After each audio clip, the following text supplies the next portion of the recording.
If your picture is on a wanted sign for being a plant killer, well, it is time to do your time by learning how to change that.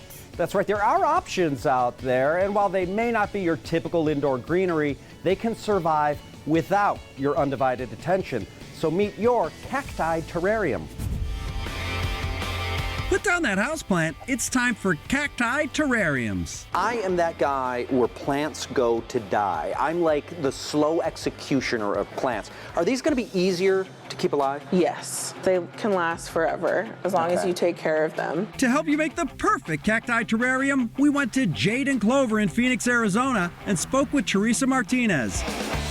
To start, pick out your base. If you have a gold home, I would suggest maybe a gold terrarium or like a marigold pot like this. And then you could do something neutral in the base, like there's a natural sand to kind of get your plants to really pop. Also consider the placement of where the sunlight is in your home. You want them nice and dry in a nice spot in your house where you'll get bright indirect light. Bright indirect. So Indirect. not right on the windowsill So necessarily. not sun shining right on it. Okay. But in a bright area of your home. I'm overwhelmed Okay. by opportunities. Okay. This one looks like a cactus. Love it.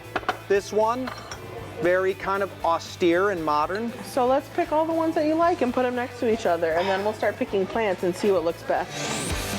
Next, choose whether you want sand, soil, or both. I chose soil. So cactus soil you can just go out and get at anywhere that sells soils, or like a Home Depot or Lowe's or anything like that. And it really just, this one specifically, just holds moisture a little more. But the most important thing is what you add to the soil. We'll add orchid bark to help with drainage. Orchid bark. Then we add the perlite to help hold all the moisture in. And then we add the worm castings to help with nutrition. Nutrition. If you chose sand for your terrarium, there will be a little more maintenance. You'll want to get an apparatus like a turkey baster or a baby syringe to get that water to the root of the plant where it needs to go.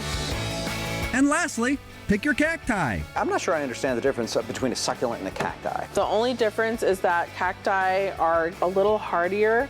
I think that cactuses and aloe are on the same watering schedule. They can go a long time without water, probably like a month or a little over a month, depending on where you put it, versus regular succulents, probably closer to like 2-3 weeks. Cactuses can do direct sunlight. Okay. As far as succulents, I would still keep them in a shaded area or bright indirect light. And if you're in a cold climate, keep your terrarium indoors. I like these ones that Like you the- use. yeah? Those are very cool. But those are prickly. You want a prickly one? Yes, I will. Yeah, I okay. will refrain Pick your from touching. favorite. We're giving you a green thumb with Cacti Terrariums. We're gonna be best friends.